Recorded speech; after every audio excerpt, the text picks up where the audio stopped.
Berkaca seperti sejarah sebelumnya, melihat dari potensi-potensi bisnis yang ada, alhamdulillah, ternyata bisnis properti bisa bertahan pada hampir semua iklim. Terjadi kenaikan 40% di bisnis properti pada saat masa pandemi. Dari total 19 proyek kami telah menghasilkan omset kurang lebih miliaran. Mulai dari nol kami mulai, sama sekali tanpa menggunakan modal pihak ketiga.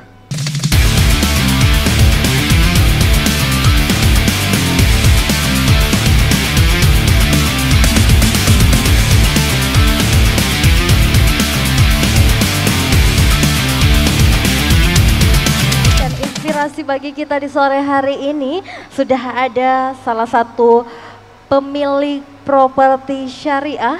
Kalau anak muda nih biasanya pengen gitu ya buka usaha properti syariah, tapi kok kayaknya takut gitu. Nah, hari ini kami akan menghadirkan seorang yang insya Allah akan memberi inspirasi bagi kita. Beliau pemilik properti syariah dan juga Halo Leo Land Group.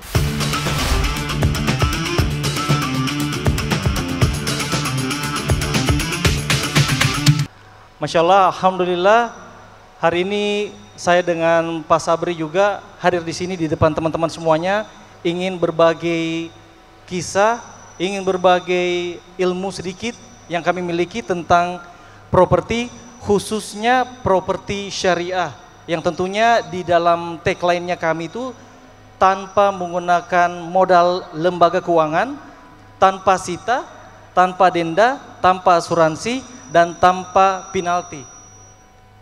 Jadi insya Allah yang akan kami sharing di sini mengenai properti. Sebelumnya kami akan membahas mengenai musim yang terjadi di Indonesia pada umumnya. Dinamakan fifth season atau musim kelima. Seperti kita ketahui, saat ini terjadi pandemi COVID-19 di negara kita. Tentu bagi para pengusaha, kalau kita melihat secara umum,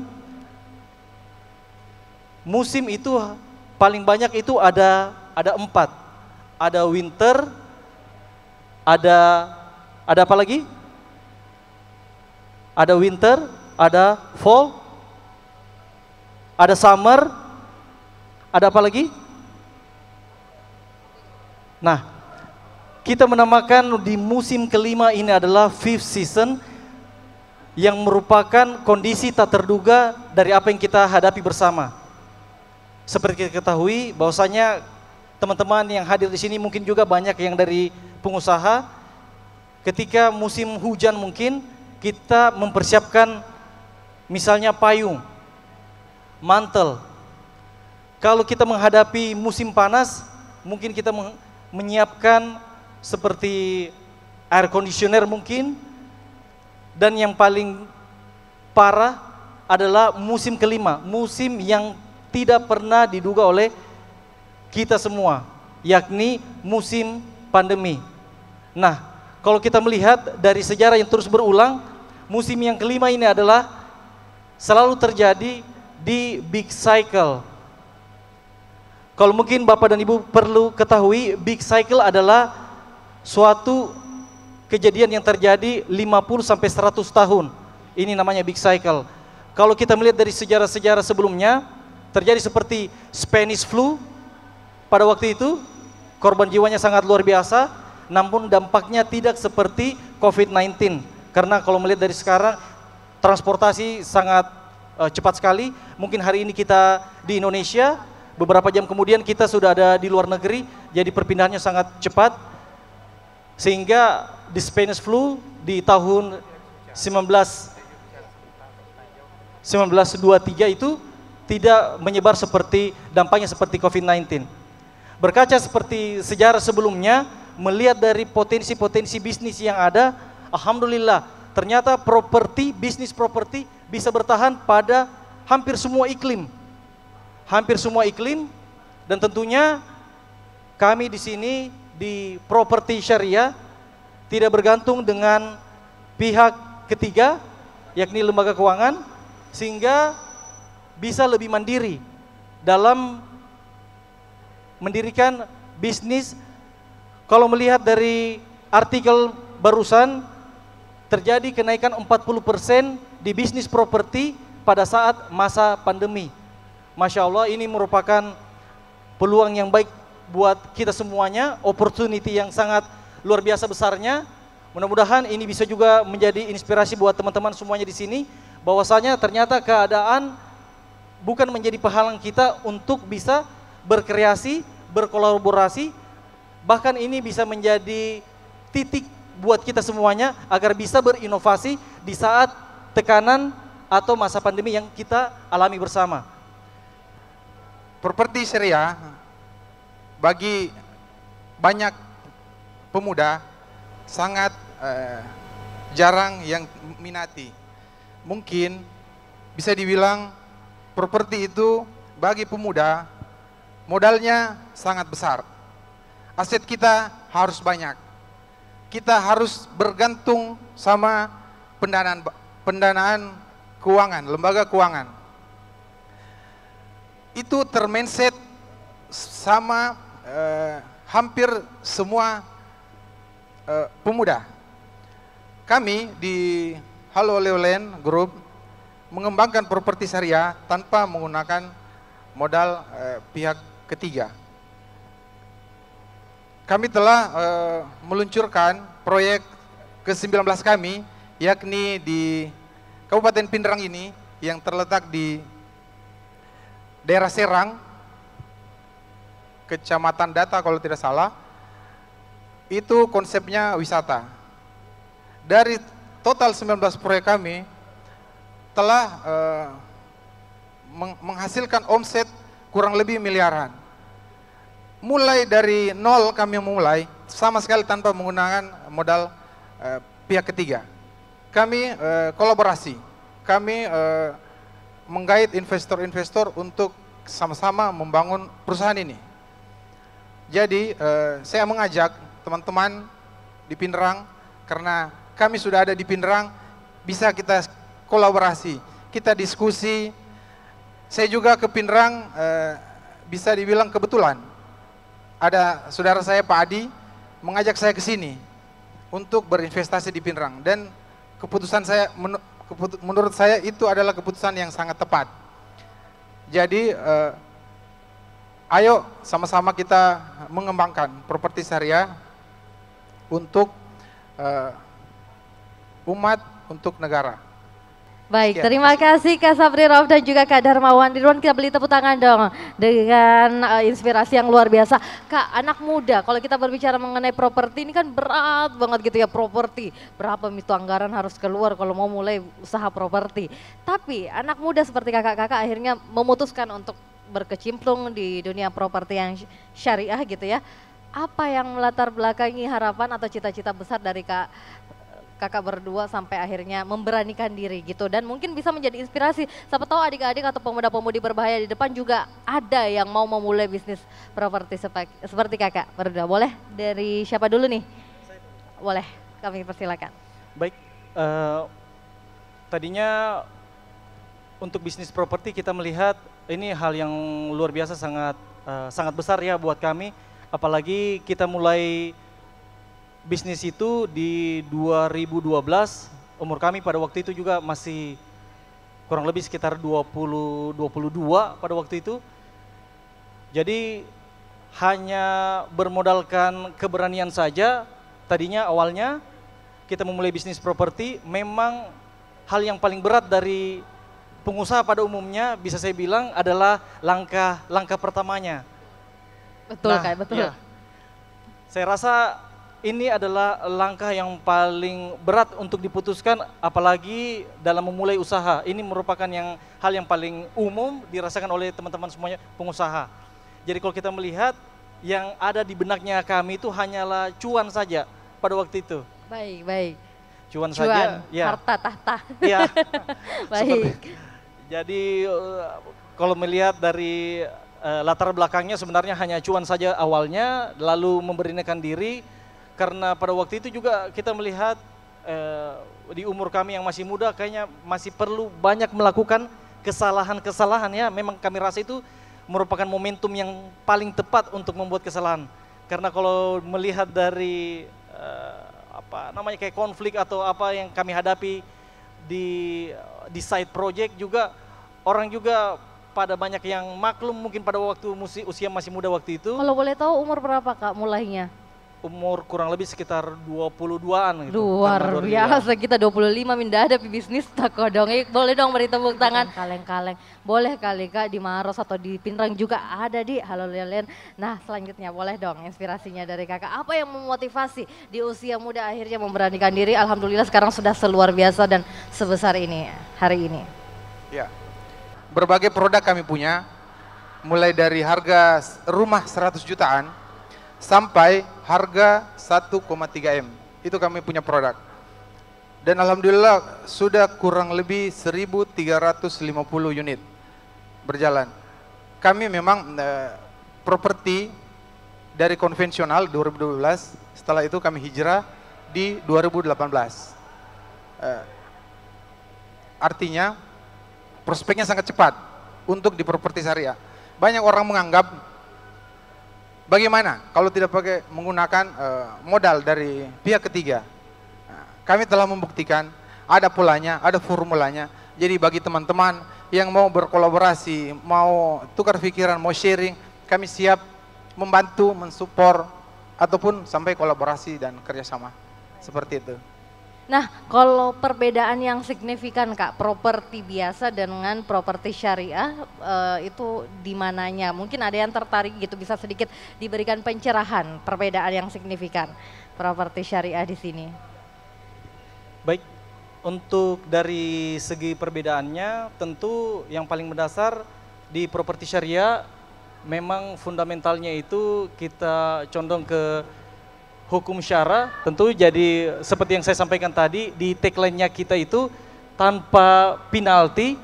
Jadi mungkin teman-teman di sini mungkin sering sekali mendengar kalau misalnya kita terlambat mengangsur dalam posisi kredit itu selalu ada denda. Kalau misalnya terjadi one prestasi sudah tidak bisa bayar, itu bisa rumahnya bisa disita, didenda atau bisa tanda kutip juga bisa dicoret-coret rumahnya dalam pengawasan misalnya.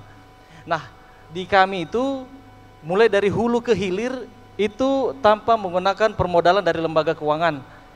Jadi memang kita punya pola-pola tersendiri juga bagi teman-teman tadi seperti yang disampaikan Pak Sabri juga bisa kolaborasi di sini.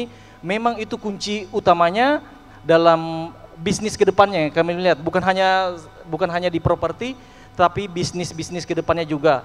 Selain itu juga user langsung mencicil ke pihak developer, jadi tidak mencicil lagi ke lembaga keuangan.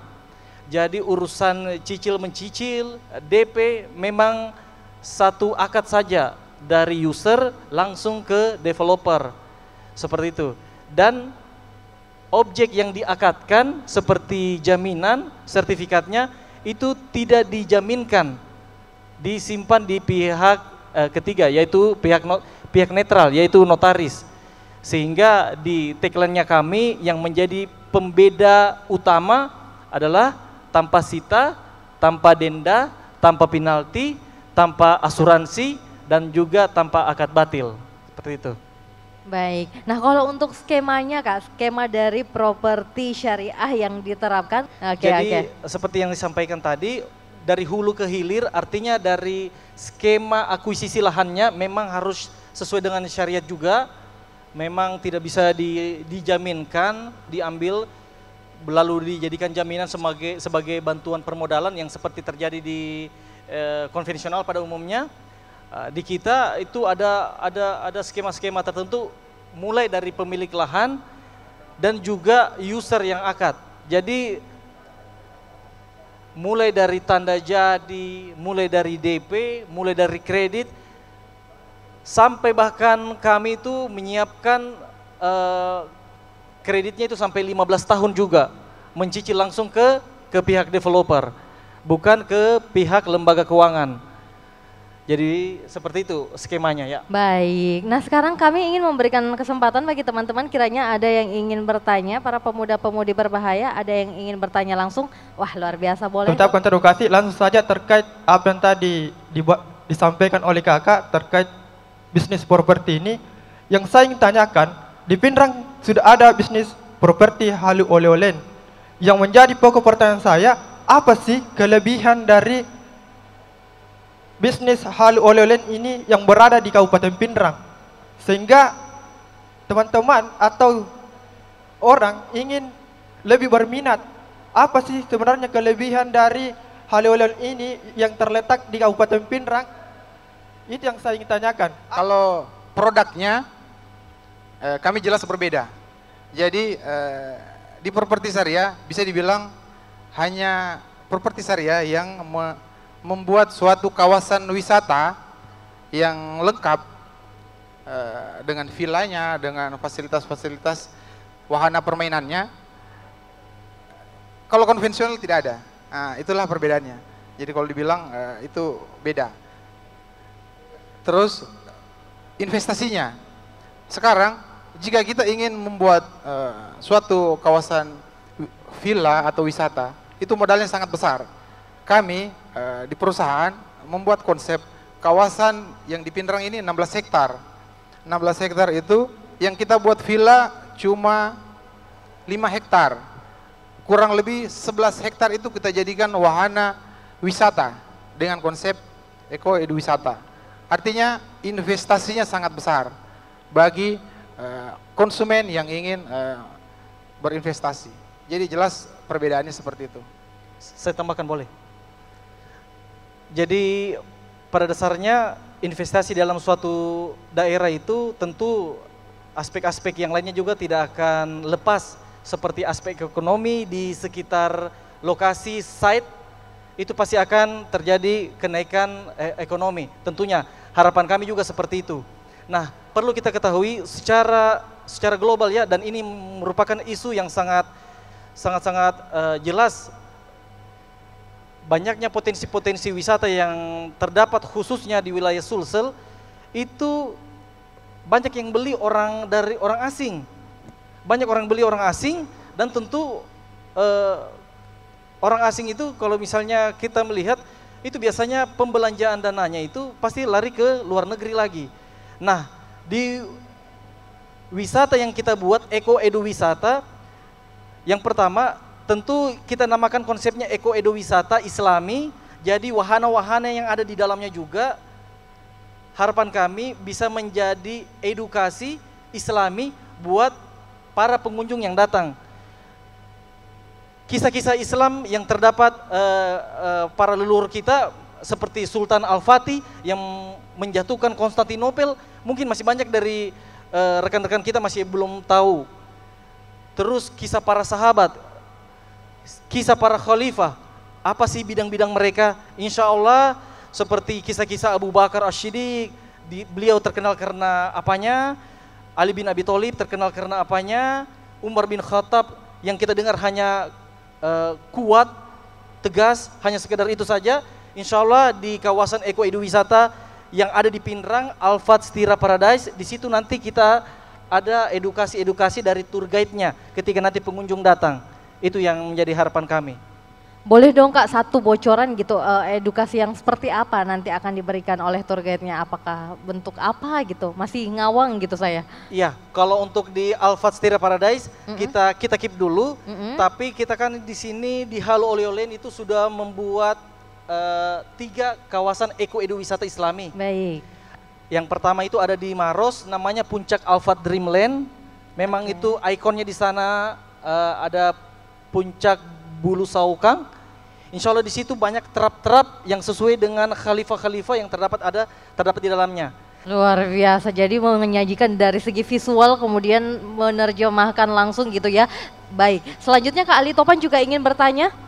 Yang saya mau sampaikan kepada abang-abangku atau kakak-kakakku yang super hebat ini, seperti ini, ketika kita sudah beranjak bisnis besar, dan beberapa saya dengar aturan-aturan yang ada di peraturan untuk bikin properti, inilah yang persoalan sebenarnya, bukan di Kabupaten Pinrang saja, tapi di beberapa daerah di Sulawesi Selatan dan Indonesia khususnya. Ada beberapa sudah aturan, ternyata di kegiatan properti itu sudah dijelaskan sekian persen zona hijau, sekian persen untuk pengelola lingkungan. Ternyata sekarang itu persoalannya semua dicaca di pemerintahan. Nah ini sampah adalah tanggung jawab kita semua, bukan cuma tanggung jawab pemerintah dan lain-lain dan properti. Mudah-mudahan owner dari Aluelen bisa memfasilitasi teman-teman ketika di Kabupaten Pindrang mau bikin properti, kita sulap. Ada percontohan di Indonesia pengelolaan sampah pertama di properti itu sendiri. Makasih, itu saja Kak. Jadi seperti yang saya sampaikan tadi, adanya memang kolaborasi. Kita butuh memang kolaborasi juga dari teman-teman di bidang apapun juga. Yang penting korelasi dengan bisnis yang akan kita garap sama-sama. Seperti contohnya kalau di Kendari kemarin itu ada dari Sulsel kemarin yang datang ke TPA, tempat pembuangan akhir itu yang tempatnya sampah-sampah semuanya. Itu pada waktu kunjungan mereka sampai beli masker sebelum Covid ya. Mereka beli masker untuk datang ke TPA, tahu-taunya di sana itu sama sekali tidak kelihatan sampahnya. Ternyata memang sudah ada pengolahan untuk menjadikan limbah tersebut menjadi gas. Tapi kalau saya lihat memang perlu tinjauan teknologi lanjutan untuk melihat skalanya. Karena kalau lihat ini pengolahan limbahnya memang juga sangat-sangat besar dan memang perlu teknologi lebih lanjut. Insya Allah ke depan apapun itu yang jelasnya sesuai dengan korelasi bisnis kita, bisa kami dari Aluelen terbuka untuk adanya kolaborasi dari pihak manapun. Sekian.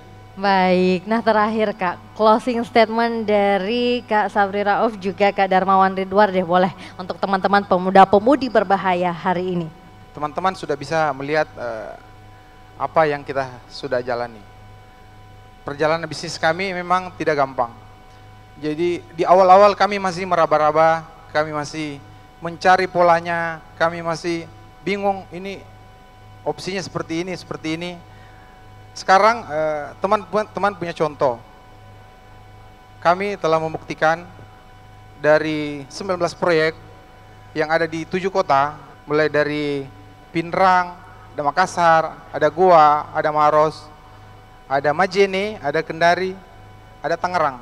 Yang paling jauh Tangerang. Teman-teman bisa jadikan acuan, bisa jadikan contoh untuk menjadi pengembang properti. Peluangnya sangat besar, masih sangat terbuka buat teman-teman untuk mengembangkan properti syariah. Bagi kami, properti syariah bukan cuma tempat mencari cuan atau margin, tetapi ini adalah ladang dakwah juga, karena kami menyediakan perumahan yang syariah, yang sesuai apa yang Islam ajarkan di Al-Quran. Seperti kisah sahabat Nabi, namanya Mashab bin Umair. Kisahnya menyebarkan Islam seperti bunga mawar, tapi bukan dengan durinya, tapi dengan wanginya. Satu kalimat saja buat rekan-rekan di sini, apalagi para pemuda yang ingin memulai bisnisnya, yang baru ingin memulai bisnisnya. Langkah pertama memang paling berat. Insya Allah langkah berikutnya menjadi lebih ringan lagi untuk mencapai mimpi kita. Dan tentu kita harus membuat smart goals kita harus membuat tujuan kita, mimpi kita, lalu buat dengan terukur. Insya Allah kita akan bisa capai bersama. Oke, itu saja. Baik, kita beri tepuk tangan untuk Aluelen.